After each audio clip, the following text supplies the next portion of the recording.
Bien, muy buenos días, hermanos. Es un gozo compartir nuevamente la palabra de Dios.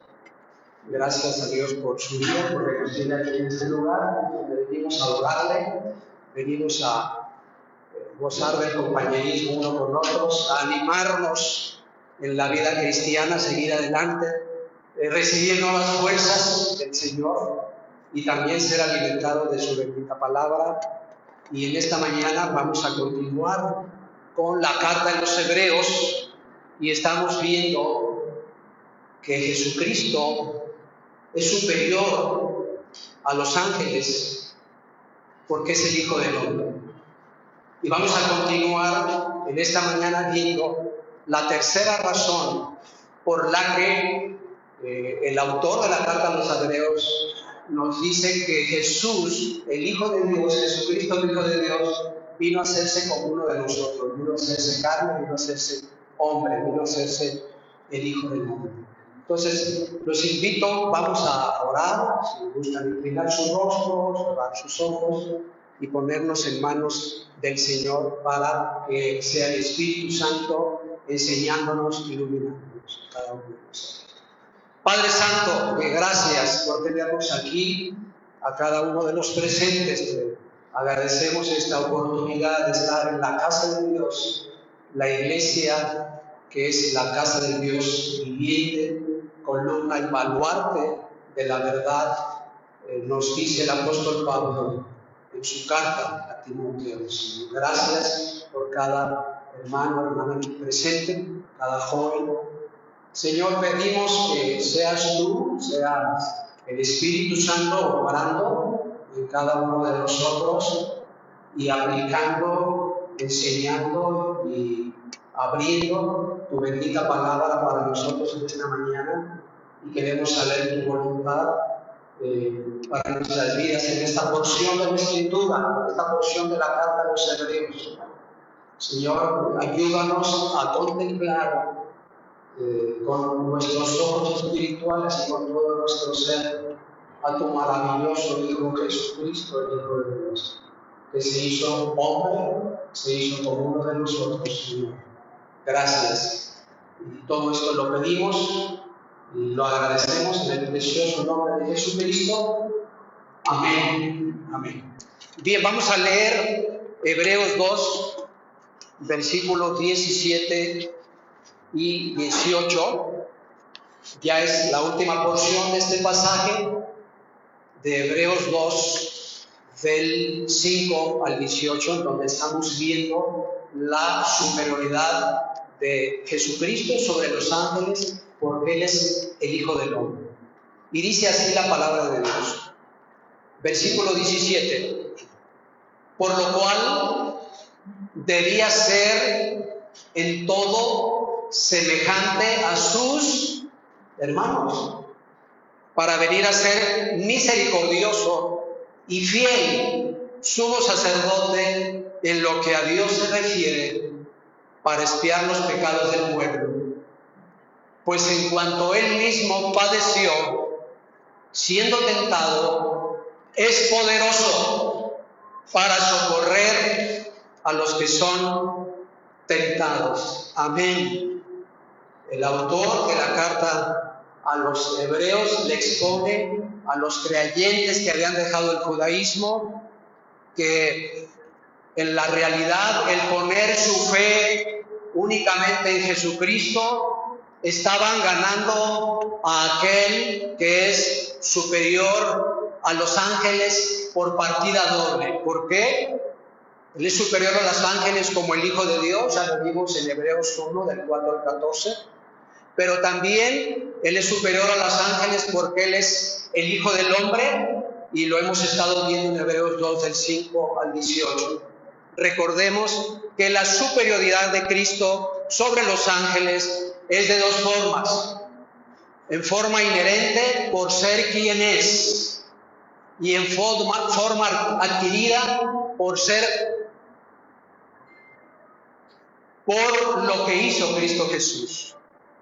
La superioridad inherente, recordemos, que se refiere a su eterna relación como Hijo de Dios, el más excelente nombre que es el nombre del Hijo de Dios, su relación eterna con el Padre eterno y el Hijo eterno de Dios, por lo que Él es.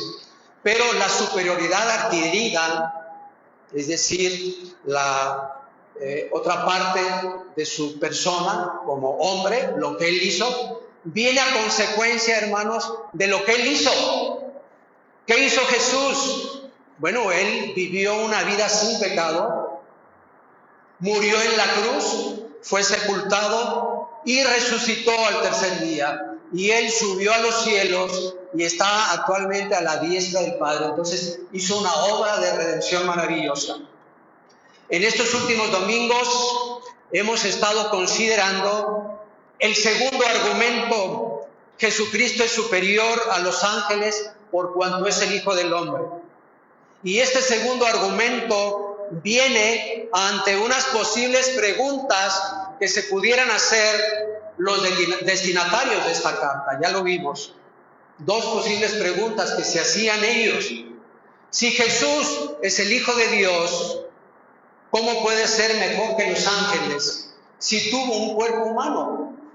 Y la segunda pregunta que quizá ellos pudieran hacerse: ¿cuál es la razón para que el Hijo de Dios, Jesucristo, se hiciese hombre? Pues bien, estas preguntas se responden con la explicación contenida en esta porción de la carta a los Hebreos, capítulo 2, del 5 al 18.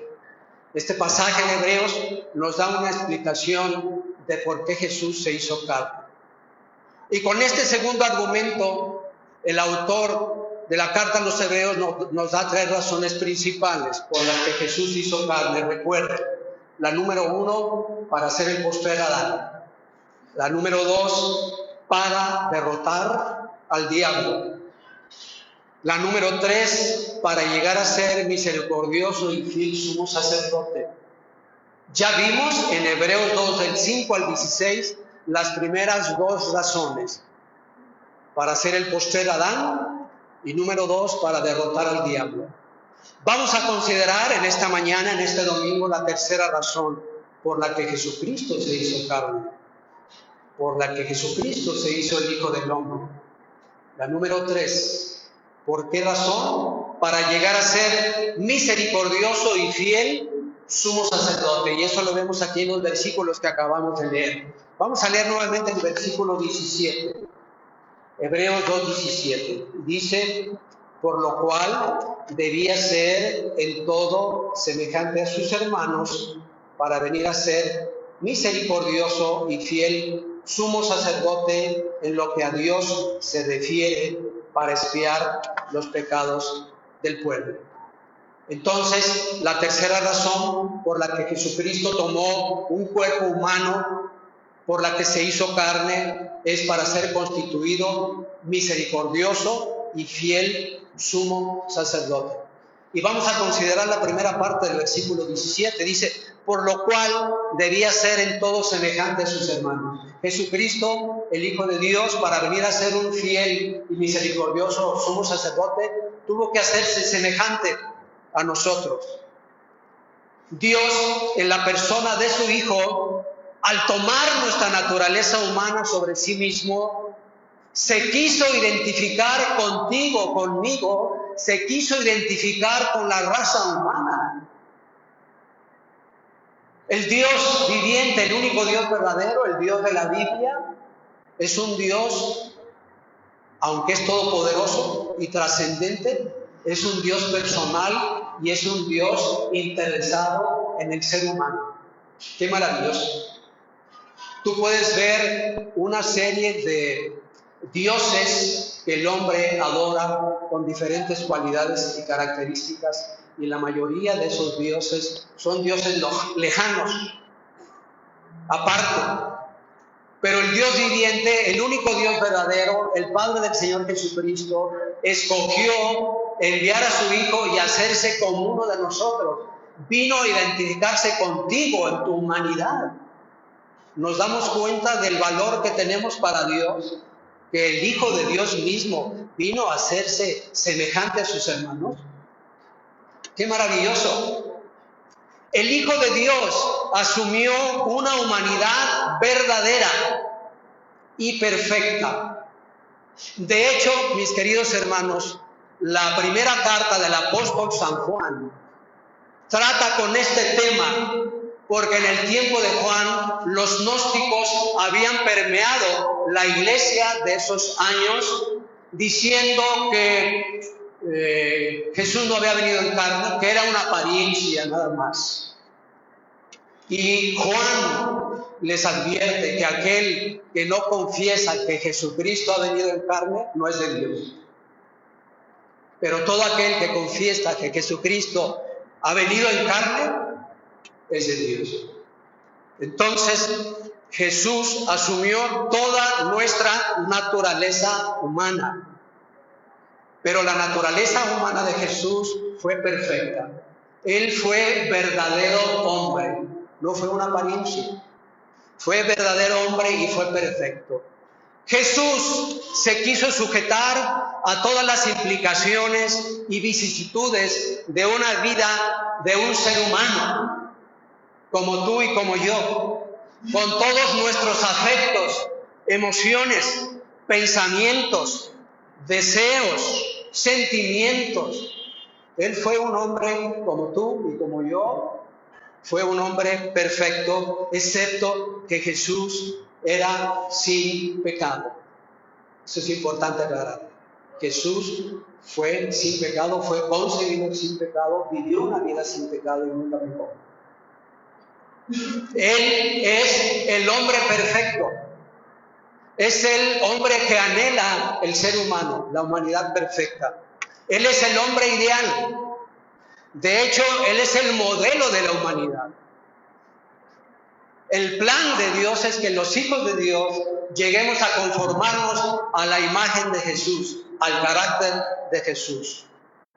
Por eso ya vimos que una de las razones por las cuales Jesucristo se hizo hombre es para ser el postrer Adán, el primero de una nueva humanidad. Entonces, si usted ha confiado en Jesucristo para vida eterna y ha nacido de nuevo, forma parte de esa nueva creación.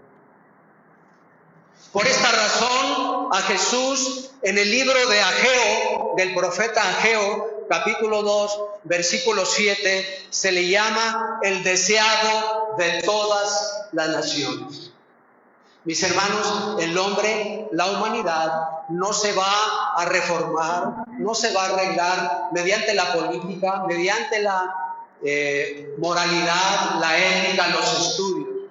El hombre, para que pueda tener una relación con Dios y entrar a la vida eterna en el reino de Dios, tiene que nacer de nuevo en Cristo Jesús. Jesús dijo: de cierto os digo que el que no naciere de nuevo no puede ver, no puede entrar al reino de Dios. Entonces Jesús es el hombre perfecto, es el modelo que Dios tiene para el hombre y la mujer cristianos, ser como Jesús. El deseado de todas las naciones, dice ahí. ¿Y por qué razón? Como dice el versículo 17, ¿por qué vino a ser semejante a sus hermanos? Pues para venir a ser misericordioso y fiel sumo sacerdote en lo que a Dios se refiere, dice el versículo.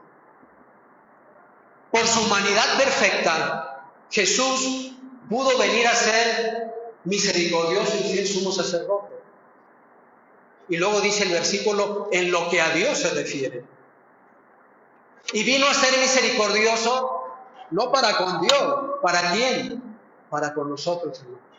Porque cada uno de los seres humanos necesitamos de la misericordia de Dios. Y Jesús, el hombre perfecto, Dios hecho hombre, puede tener misericordia de ti y de mí, porque se hizo semejante a nosotros. Pero Él también vino a ser fiel sumo sacerdote, y eso es para con Dios. Mis hermanos, todos los sumos sacerdotes que fueron constituidos bajo el sacerdocio arónico, y Aarón era de la tribu de Leví, constituidos, eran hombres falibles, eran hombres que pecaban. El sumo sacerdote en el Antiguo Testamento y en la economía del judaísmo tenía que ofrecer sacrificios también por sí mismo, por los pecados que el sumo sacerdote había cometido, y tenía que ofrecer sacrificios por los pecados del pueblo. Pero en el caso de Jesús, el hombre perfecto, Él es fiel a Dios. Nunca ha fallado, no ha pecado y nunca te va a fallar. Esa es la diferencia entre el sacerdocio de Jesucristo y el sacerdocio arónico. Otra cuestión, aunque no es el punto ahorita, es que Jesús, por ser el Hijo de Dios y estar ya en un cuerpo glorificado, el primero de la resurrección y que tiene inmortalidad, ya no muere. Por eso Él es sumo sacerdote fiel y para siempre. Entonces, por eso Jesús es misericordioso para con nosotros y fiel para con Dios. Y luego dice en el versículo 17 que para venir a ser misericordioso y fiel sumo sacerdote, en lo que Dios se refiere, para expiar los pecados del pueblo. La principal función o responsabilidad de nuestro amado Señor Jesucristo, nuestro sumo sacerdote misericordioso y fiel, hermanos, es hacer propiciación. Y la palabra propiciación tiene que ver con el término satisfacer, satisfacción. Es el único que pudo satisfacer la perfecta justicia de Dios el Padre. Nadie más, ningún ser humano, aunque nos hubiésemos ofrecido en sacrificio, dice ahí el apóstol Pablo, pudiera ser que alguno diera su vida por el bueno. Lo maravilloso es que Jesucristo vino a morir por los pecadores y su sacrificio perfecto vino a satisfacer la infinita justicia de un Dios santo para pagar por los pecados del pueblo. Por eso dice, para expiar los pecados del pueblo. Jesucristo hizo lo que ningún otro sumo sacerdote jamás hizo, ni pudo hacer. Se ofreció a sí mismo como sacrificio sin pecado. Por eso Juan el Bautista pudo decir de Jesús ahí en Juan 1:29, la segunda parte de este versículo, he aquí el Cordero de Dios que quita el pecado del mundo. No hay otra manera de que sean borrados y perdonadas nuestras rebeliones del ser humano, sino por el sacrificio de sí mismo que hizo Cristo Jesús. Por eso Él es el Cordero de Dios que quita, borra, perdona, porque Él pudo satisfacer la justicia de un Dios santo, porque Él vivió una vida perfecta, impecable. Jesucristo es incomparable. Es más, el propio Señor Jesús dijo de sí mismo, ahí en San Juan capítulo 10, en el versículo 14 en adelante, si usted quiere leerlo allí en la Biblia, fíjese lo que dijo Jesús de sí mismo.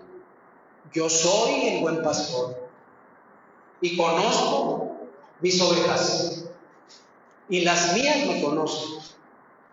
Así como el Padre me conoce y yo conozco al Padre, y pongo mi vida por las ovejas. Pongo mi vida por las ovejas, es decir, en lugar de mis ovejas, para que mis ovejas no se pierdan, yo pongo mi vida por ellas. No hay amor más grande que tú puedes encontrar que el amor de Jesús, que se hizo hombre y se ofreció en una expiación por nuestros pecados, en una propiciación. Y dice el versículo 17, por eso me ama el Padre, porque yo pongo mi vida para volverla a tomar. Muchos creen que los que sacrificaron a Jesús, los romanos como autoridad, pero también el pueblo judío, los que lo liberaron, le arrebataron la vida. No. Jesús dio su autorización para entregar su vida. No se la quitaron, Él la entregó. Él la entregó por ti, por mí. Por eso me ama el Padre, dice, porque yo pongo mi vida para volverle a tomar. Vea usted el corazón del Padre que dice, yo envío a mi Hijo a morir por los pecadores. Lo más valioso, Y a quien más amaba al Padre, su Hijo amado lo dio. Y el Hijo dice, sí, Padre, te amo, vengo a hacer tu voluntad, a ofrecerme como un sacrificio. Pero voy a poner mi vida. Y luego dice el versículo 18, San Juan 10, 18, nadie me la quita.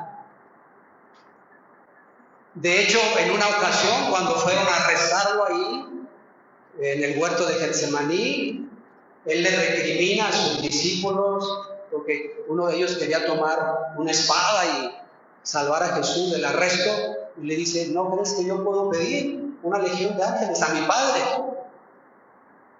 Pero ¿cómo pues entonces se llevaría a cabo nuestra redención? Dice Jesús, nadie me la quita, sino yo de mí mismo la pongo. Tengo el poder para ponerla y tengo poder para volverla a tomar. Este mandamiento recibí del Padre.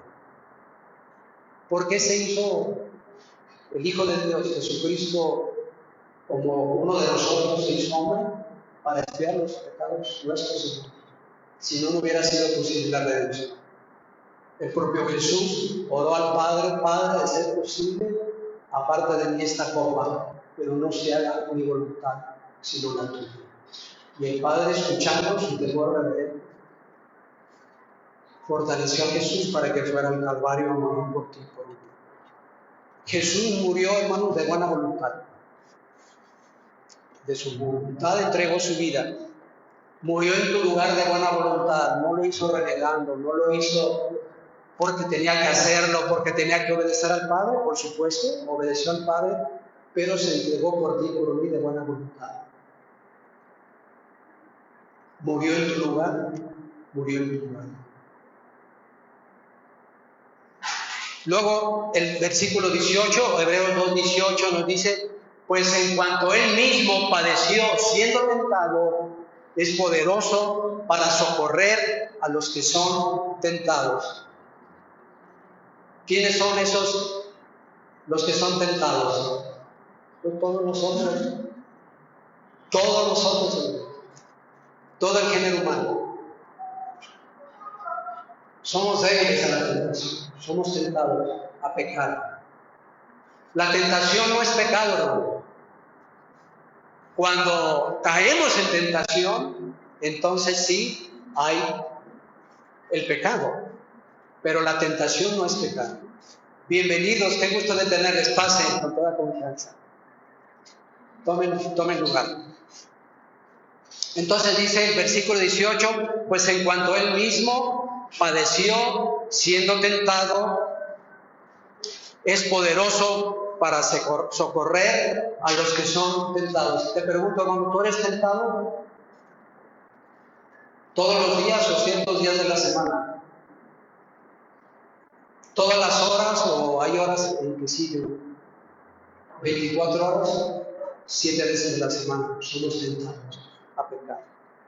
Entonces dice que Él es poderoso para socorrer a los que somos tentados, a nosotros,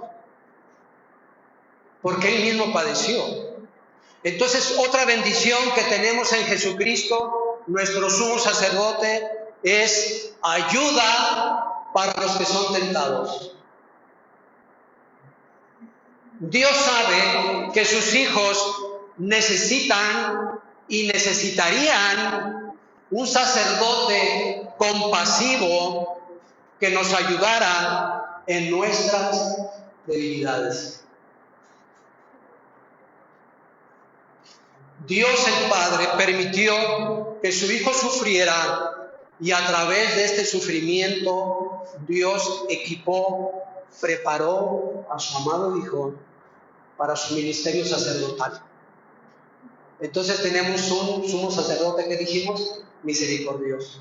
Y además, como Él fue tentado en todo a nuestra semejanza, Él es poderoso para socorrernos, porque te conoce a ti y a mí, porque participó de nuestra naturaleza, de nuestras emociones, sentimientos, pensamientos, deseos.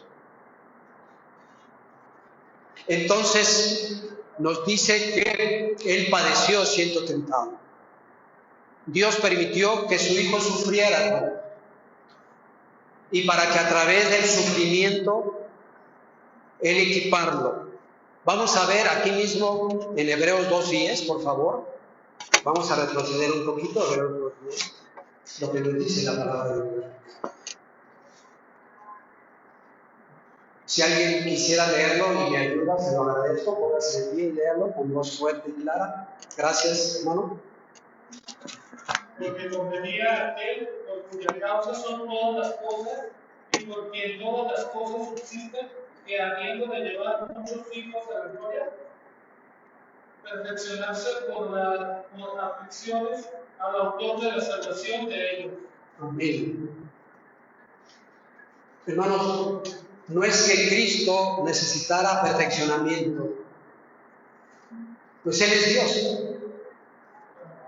Pero como Hijo del Hombre, como Dios hombre, padeció y soportó sufrimiento a fin de estar preparado para sostenernos, para ayudarnos, para suplirnos en nuestras necesidades. A eso se refiere este pasaje. Por eso Él es poderoso para socorrernos cuando somos tentados. Y así como Jesús, el Hijo de Dios, siendo el santo, inocente, sin mancha, sin pecado, pero participó de todas nuestras tentaciones en todo, además Él fue sin pecado, ¿verdad? Dios lo equipó para podernos ayudar en nuestras tentaciones. El problema es que no acudimos a Jesús en el momento oportuno, cuando somos tentados. O no queremos, o queremos nosotros salir adelante en la tentación. No, yo puedo. Queremos depender de nosotros mismos, en vez de acudir a Jesús inmediatamente en cualquier prueba, tribulación, sufrimiento. Debemos acudir automáticamente a Jesús en ese momento y pedirle a Jesús que nos ayude a no caer en la tentación. Jesús fue hecho carne, dice Juan 1:14. Jesús fue hecho en todo semejante a sus hermanos. Y no solo eso, en su ministerio terrenal, hermanos, Jesús fue hecho pecado en la cruz. No es que Él hubiera pecado. Miren, vamos a ver 2 Corintios 5:21. 2 Corintios 5:21. Dice, 2 Corintios 5:21, al que no conoció pecado, ¿se da cuenta? Jesús nunca pecó. Fue tentado, pero no pecó. Por nosotros lo hizo pecado, para que nosotros fuésemos hechos justicia de Dios. Cuando tú te arrepientes de tus pecados y pones tu fe en Cristo Jesús, sucede ahí una transacción maravillosa. Cuando te das cuenta que eres pecador perdido y no puedes salvarte a ti mismo, porque por más que intentas vivir una vida perfecta y sin pecado, nos damos cuenta que hay una naturaleza aquí que nos lleva al pecado. Cuando el Espíritu Santo te lleva a tal punto en que dices, no puedo, Señor, salvarme a mí mismo, necesito un Salvador, Jesús.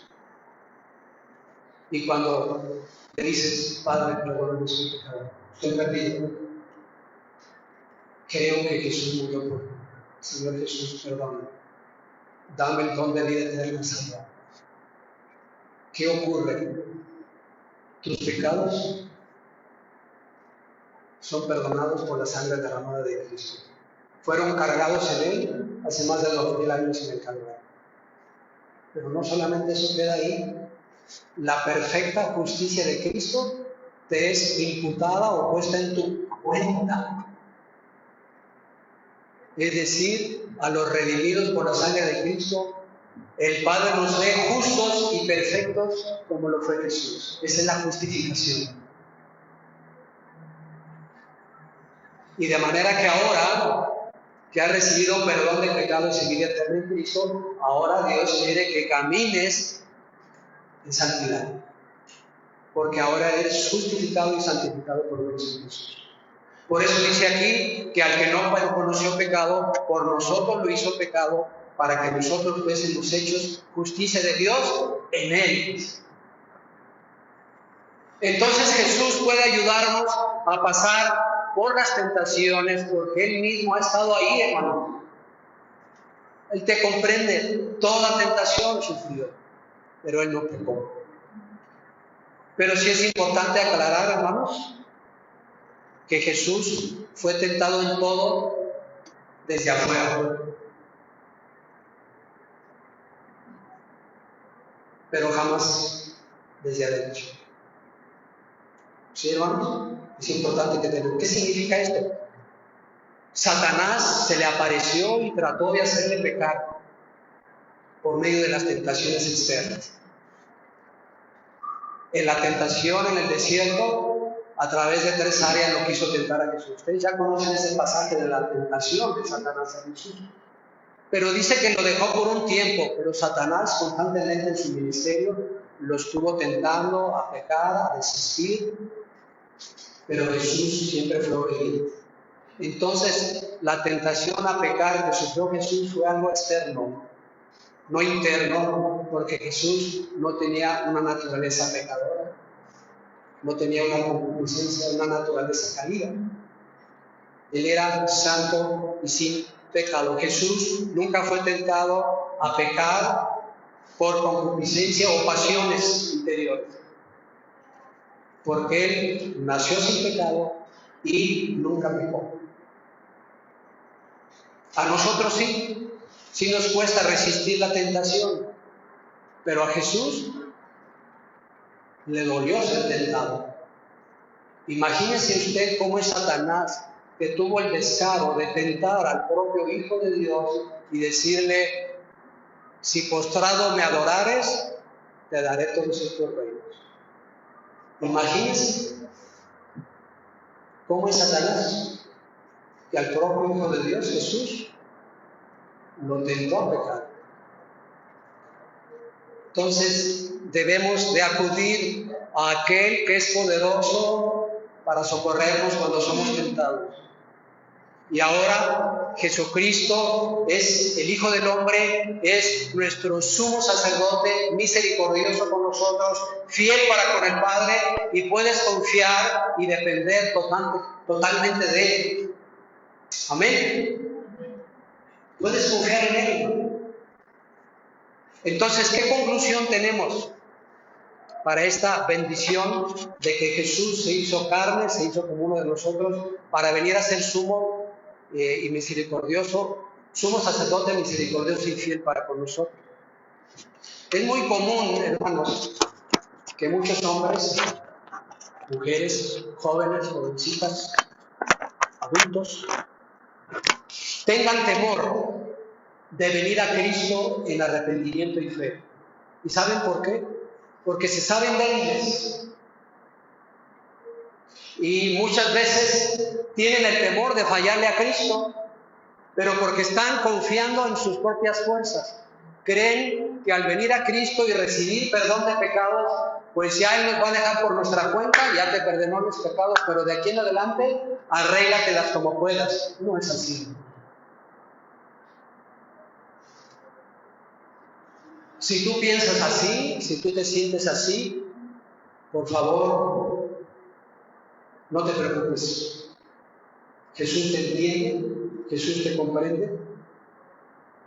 Si tú decides venir al arrepentimiento y fe a Cristo Jesús para perdón de tus pecados, Él te va a sostener. Él derramó su sangre por ti, dio su vida por ti y no te va a dejar solo. Él va a estar ahí cuando seas tentado.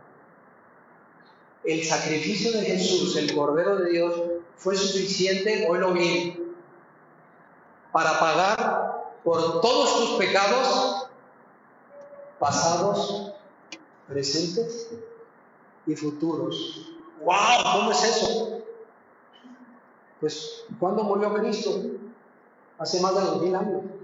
Se derramó su sangre preciosa. Y esa sangre preciosa es aplicada hoy cuando la persona se arrepiente y pone su fe en Jesús. Su sangre preciosa perdona todos tus pecados. Cristo murió hace 2000 años. ¿En dónde estaban tus pecados? 2000 años en el futuro. La sangre de Cristo tiene poder para perdonar todos tus pecados pasados, presentes y futuros. Escucha la promesa de Dios. Vamos a Hebreos 7:25. Hebreos 7:25.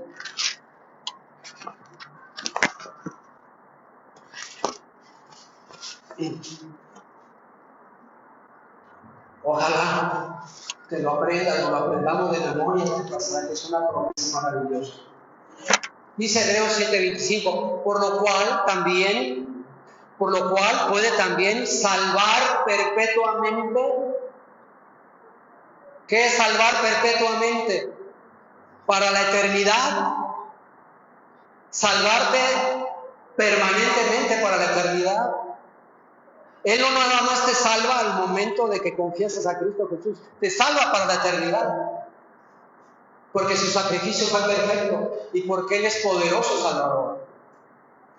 Dice, por lo cual puede también salvar perpetuamente a los que por Él se acercan a Dios. No hay otro como Cristo, no hay otro camino. Jesús es el camino, la verdad y la vida. El perdón de pecados solamente es el nombre de Jesús. Y luego dice, viviendo siempre por la eternidad, todos los días, las 24 horas, todos los días, viviendo siempre para interceder por ellos, por ti, por mí. Pueden imaginarse, enfocarse con los ojos de la fe, hermanos, ver dónde está Jesús y lo que está haciendo. ¿Dónde está Jesús? A la diestra del Padre. ¿Qué está haciendo? Es nuestro sumo y misericordioso, fiel sacerdote. ¿Qué está haciendo? Vive para interceder para siempre por nosotros. Entonces, si tú tienes ese temor de fallarle a Cristo, no te preocupes, podemos fallar, pero no fallar. Ven a Cristo, arrepiéntete de tus pecados, pon tu fe en Cristo Jesús, recibe como el Señor y Salvador de tu vida y recíbelo también como tu sumo sacerdote. Ven a Cristo sin tardar y Él te va a recibir como brazos abiertos. ¿Hay aquí alguna persona que en su vida ha confiado en Dios y en Jesús para todas las cosas de este mundo? Para problemas económicos, problemas de salud, problemas de estudios, etcétera, pero nunca ha confiado en Jesús para la salvación de su alma. Tú puedes estar confiando en Jesús para muchas cosas en esta vida, pero ya has tomado la decisión de confiar en Él como el Salvador de tu alma. ¿Qué necesito yo para que Jesús me dé el don de vida eterna? Cree en Él, descansa en Él, confía en Él y confiésalo con tu boca. Y si hay aquí alguna persona que siempre ha confiado en Jesús para cosas temporales, yo le animo en esta ocasión para confiar en Él para la vida eterna. Confiar en Jesús como su Salvador. Y quisiera invitar, si hay alguien que quisiera tomar esta decisión, que no tiene la certeza de que si muriese hoy, ¿a dónde iría su alma? Hoy puedes tomar esa decisión. Vamos a orar y quiero invitarte, si tú quieres tomar hoy esa decisión de venir a Jesús, tú, sumo sacerdote misericordioso y fiel, quien puede salvarte perpetuamente si tú te acercas a Él y que va a vivir para siempre intercediendo por ti. Hoy es el momento, mañana no sabemos. Oremos. Gracias, Señor, por el privilegio de compartir a Cristo, que es la vida, la verdad, y tu Hijo amado. Señor, rogamos si aquí hay alguna persona, un joven, jovencita, adulto, señora, señor, que no haya confiado en Jesús para la vida eterna, que hoy sea ese momento. Y si tú quieres tomar hoy esta decisión, recibe esa salvación por medio de la fe, invocando su nombre. ¿Quieres orar en este momento? Te ayudamos a hacer esta oración. Di conmigo desde el fondo de tu corazón y con toda la convicción: Padre Celestial, perdóname porque reconozco que soy pecador, perdido. No puedo salvarme a mí mismo, Padre. Perdóname por todas las ofensas. Creo que tú enviaste a Jesús a morir en la cruz por mis pecados, derramando su sangre, sufriendo en esa cruz para pagar por mis pecados. Perdóname, gracias por morir por mí en la cruz, Jesús. Yo ahora te abro la puerta de mi vida, de mi voluntad, de mi corazón. Te recibo como el Señor y el Salvador de mi vida. Dame el don de vida eterna. Perdóname.